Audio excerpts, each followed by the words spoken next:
Um, bukas, guro guys, namin yung gagawin. Yung video i-upload namin bukas. Kasi guys, na ano kami guys kasi bad trip ang papa ko ngayon kasi kung ipa-budget namin pa lalo, pwede kaming masaktan nun. Pero okay lang yun sa amin guys kasi ano naman kami nun eh. Bago nagvi-video po ako dahil nandito, bakit?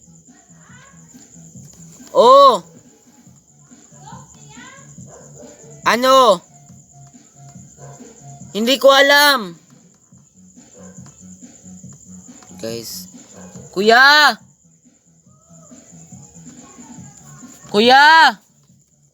Guys, yung guys. Basta tinawag ako ng mama ko kasi enough to yung hotspot. Mga Bisaya sa Luzon, Visayas, Mindanao. Alam natin na mahirap ang panahon ngayon. At hindi ko inakala ito na magkakaroon pala ako, makakasurvive pala ako dahil sa inyo. Dahil sa inyong mga suporta sa akin. Salamat po. Guys, hindi ko talaga ini-expect ito guys. Sana magkaroon pa ng mas mataas guys at magkaroon ako ng subscribe. Hindi ko alam guys kung paano mag-imo ng mga video kasi wala kaming mga teknolohiya. Ito lang cellphone, isa lang cellphone ang meron kami maambag kasi ito lang talaga guys. Wala na kaming ibang choice kung cellphone lang. Yung pag-video namin kami lang rin.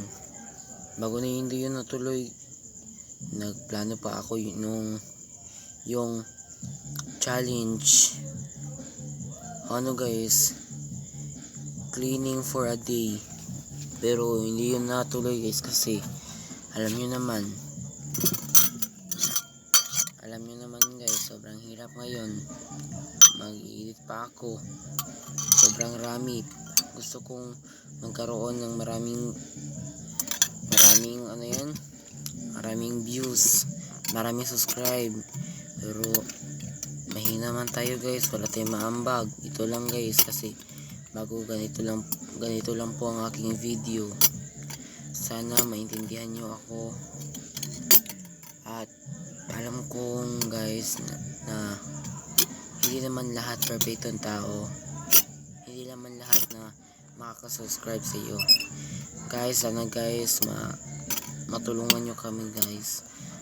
Yung nakikita nyo sa likod guys, yung mga ganyang paninda,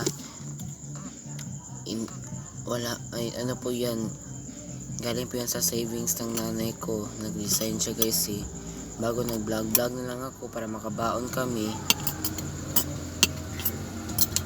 At hindi ko po alam kung paano ba ako makakaipon dito sa YouTube channel. Gusto kong makatulong sa kanila guys. Sana masuportahan nyo ako sa aking video ito. Salamat sa panonood. Bukas na lang natin yung gagawin guys. Bukas ko na lang. Meron kaming bukas na prank. Kasabot ko ang nanay ko dyan guys para magagalit talaga yung tatay ko kasi wala siyang trabaho. Abang-abangan na nyo guys. Bye!